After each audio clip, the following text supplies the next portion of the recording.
Yo, what's happening? This is Apex 3900 back with a pre-record, and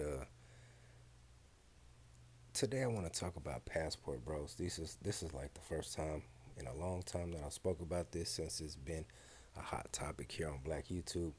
But Red Supreme TV one, shout out to Red, shout out to the Supreme team. He just recently put up a live stream and he was reviewing some sound bites of certain black females of various stripe and their opinions and their feelings about passport bros and whatnot. Now, let me say from the outset that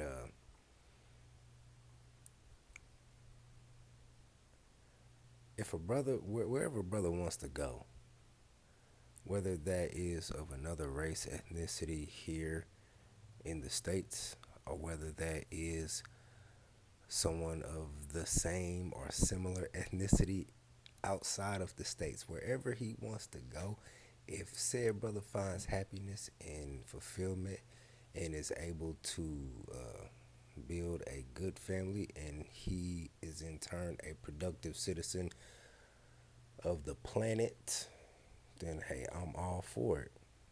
I'm all for it. But a recurring theme that I've heard, not just from these particular black women in these sound bites that Red was reviewing, but I've heard this from other anti-passport bros throughout Black YouTube, is where their default is, well, these men, they're only going overseas to these developing, quote unquote, developing countries or third world countries because they think that the women over there have lower self esteem and that they can exploit them. Okay, well, first off, here in the United States, we are not hurting for a ample supply of insecure women. Let me just say that right now. The vast, you know what?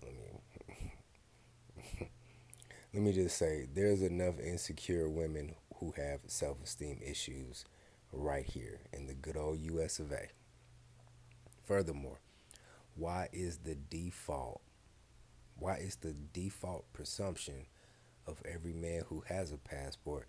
Why is it that he is to assume? Well, why is it that we're to assume that said man is predatory in nature and that his only modus operandi when he goes overseas is to exploit women, is to whoremonger, exploit women, and just rape and pillage everywhere he goes?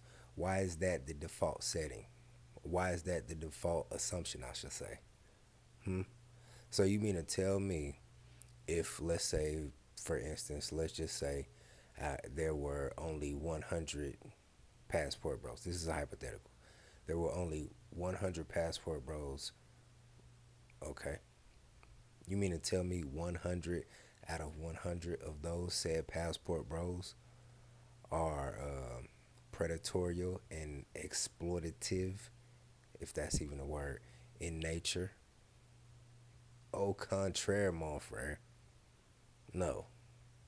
No, we don't have any exact data on the number or percentage or ratio of said passport bros who may or may not be exploitive in nature, but I think it's intellectually dishonest to just assume that every brother who is a quote unquote passport bro is going over, is going down to South America or is going to Asia or going to Africa or going to Europe or going wherever the fuck to exploit naive and disenfranchised women. I don't think that's the case. I don't think that's the case. It's not a 100% at the very least. Are there some men who identify as passport bros who are in fact exploiters, who are in fact how you say not very good people? Absolutely. Absolutely. Absolutely. But once again, I think it's intellectually dishonest to say that every single black man who is a passport bro is an exploiter in that sense. That's very dishonest. What if, now this is just a thought, what if there were a sizable portion? Now this, I know this is a crazy thought, but just follow me here. What if there was a sizable portion of black men who resonated with the passport bros who in fact are exercising their freedom of movement across the planet in search of a wife? What if they were in fact searching for an honest wife, a woman to make a honest, a fair maiden to make an honest woman out of? What if their idea of a good time with a woman is to have a wife, build a family, build a legacy, and pass that legacy down? What if that is what their heart desires? What if they don't desire to go gallivanting across the globe and thought trotting? What if they're honestly in search of a woman who is more palatable to their mindset and who is more inclined to get down with their program? What if that was the case? I know it sounds crazy. I know it sounds crazy because let these females tell it, you know, every black man here in America is missed off the color purple. But at the same time, you better not go down to South America. You better not go to Asia to find you a wife. You better stay here and be content and just settle for one of these black women here. You see, you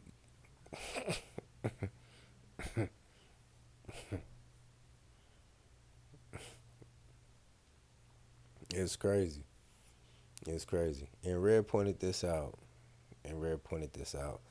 Um, another trope, another bellwether, another drum they like to bang is, well, if you go to these foreign countries, they just all these women is just gonna take your money. They just gonna take your money, as if the women here aren't taking your money, as if the women here aren't out. If we don't live in the finesse culture,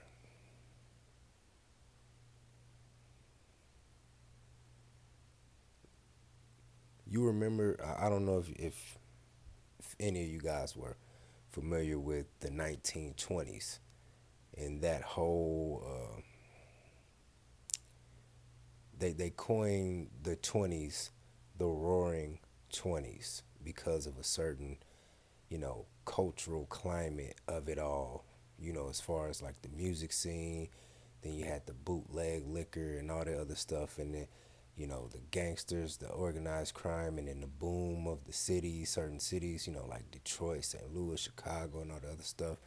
Then you had the speakeasies and, the style of dress, and then, you had the vapes, or the vamps, excuse me. And then, the zoot suits and all that other stuff, and it was just a climate about it, right? And they coined the 20s the roaring 20s. Yes. Today, in 100 years later, we're not in the roaring 20s. We're in the finesse culture. We are smack dab in the finesse culture where everybody is trying to get something for nothing. Everybody. I'm not letting the men off the hook either, because there's a sizable portion of males who want something for nothing as well. But the women, and it's not an issue if if said women wanted to deal with other males who are down for the finesse, and then they can just go off and finesse each other and just, live happily ever after in their little dysfunctional finessing situationship. That's cool. My issue is that that's not what happens. When you're dealing with this finesse culture, you're coming across women who exploit and finesse men men's earnesty. A man is earnestly feeling said woman, so he wants to do right by her. So he tries to do quote unquote the right thing to take her out on a dinner date, and then what happens? Said woman finesses him on a dinner date. She wasn't interested in him. She just wants to finesse him out of a meal. You thought I was feeling you? That nigga a munch. That line right there. That line right there basically explains what it's like dating the modern black woman, American black woman today. In a nutshell, is it all? No, but more often than not, it's more than I would care to come in contact with. So how can these women sit up here and say, well, you go over there, you get your wife, you bring her back, and as soon as she get her green card and this and that and the third, she gon' finesse you. We getting finesse right here. You can go downtown, Kansas City, Missouri, off 11th and Locust, go up to the 11th floor, I believe, the family courthouse, and I guarantee you, out of 20 cases that go through there, you might see in a day, you might see two people of another race. The vast majority of them, when 2016, when I was down, when my baby mama had me down there on 11th and Locust, charging me up with child support. I went back there for, it's probably about first week I went there. It was like a 2 week process, and I went there probably about a good 4 days the first week and a good 3 days the next week, and I was there probably hour and a half to 2 hours each time, waiting to get seen by the magistrate or by the judge and what have you.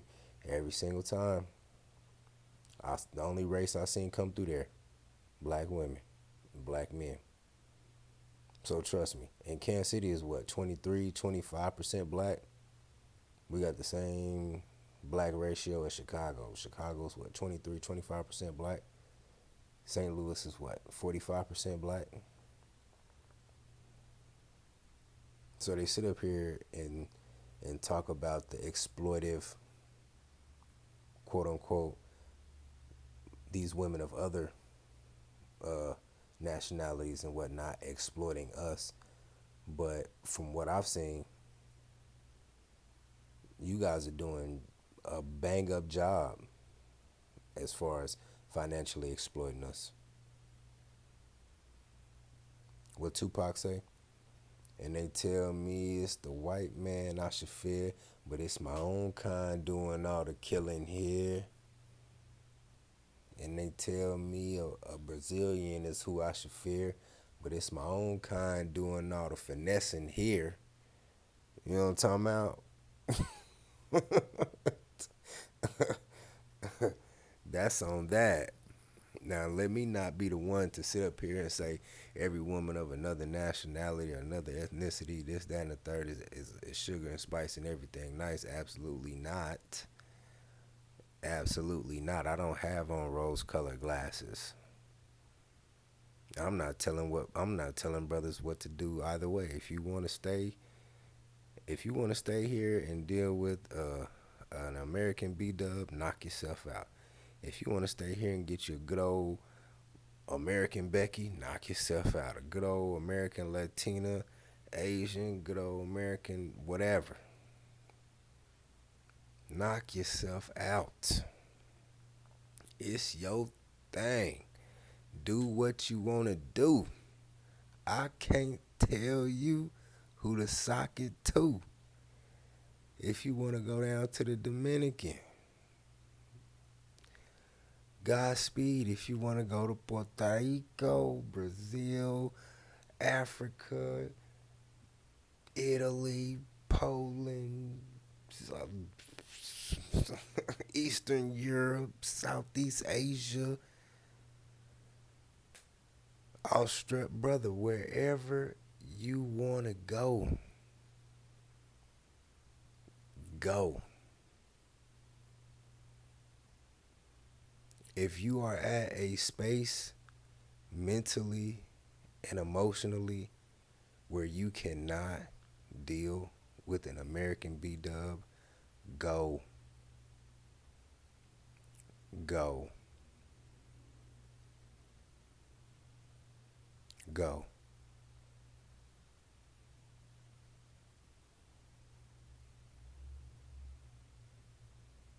Don't force shit, bruh.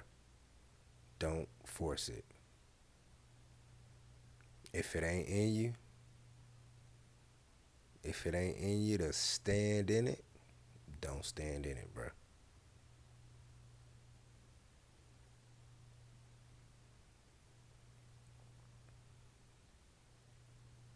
Now I know this isn't communita, a pro communita statement that I'm about to say, but I'm gonna say it anyway. Put yourself in your basic Maslow's hierarchy basic needs first. Put those first.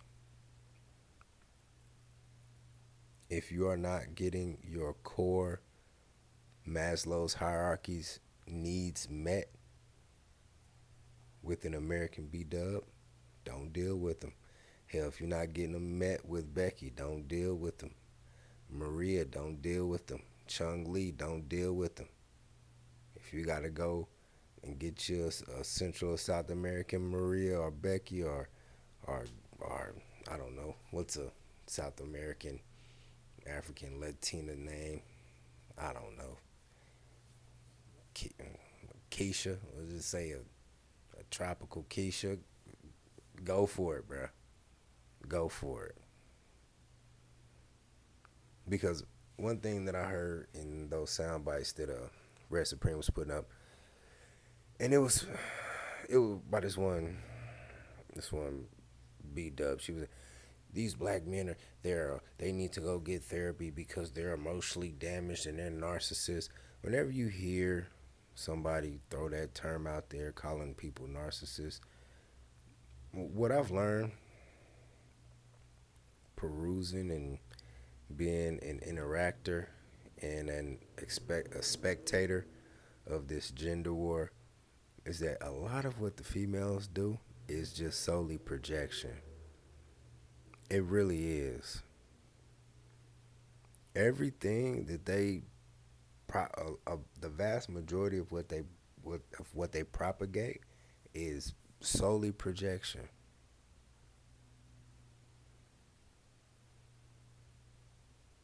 It's solely projection.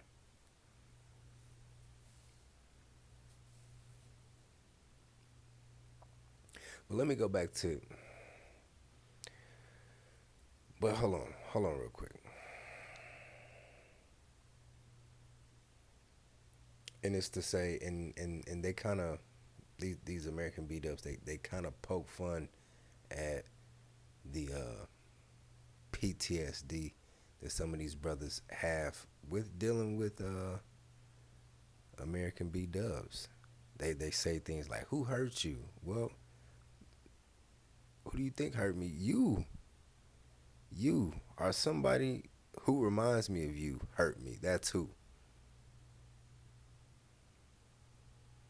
You know. But let me go back to this exploitive thing, right? Because they want to paint black men out to be, these grand exploiters and whatnot.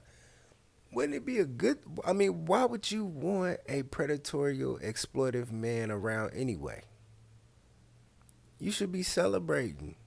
If all the passport bros are predatory and they exploit women, aren't you glad that they have opted to leave your particular a demographic of women within your country, aren't you glad that they're leaving you and your fellow sisters alone? The big bad black boogeyman has left the building. We're not around anymore to exploit you or to abuse you or to be predatory towards you. We're not around anymore. So now all you're left with is the creme de la creme of black men. Right? Right? Okay then.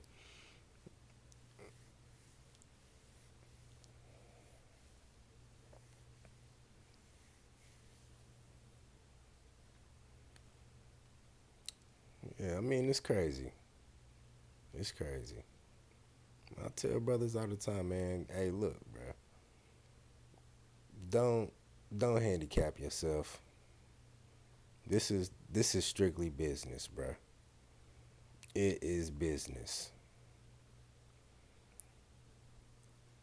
And in business, it is not good to just solely give your to solely give a particular business a monopoly. You don't give them a monopoly. And for a long time, black women have had a monopoly on black men, and they have abused their monopoly. They no longer have a monopoly on black men, and now they're complaining about it. What we face today as black men, as it pertains to, for the most part, for the most part, not in all cases, but for the most part, but what we face today in the dating market of dating American black women are black women who have been Americanized and who have been enculturated in black American female culture is, in fact, in and of itself, exploitative, is exploitive. Because that's what monopolies do. They exploit their customer base.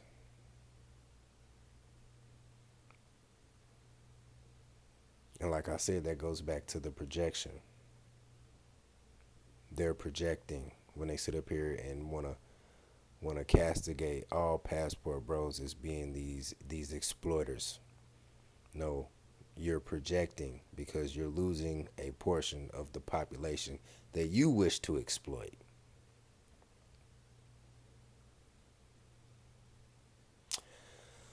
But yeah, I just wanted to throw that out there real quick. Let me see where I'm at. 23 minutes. That's good enough to stop. I'ma holla at y'all, man. Peace.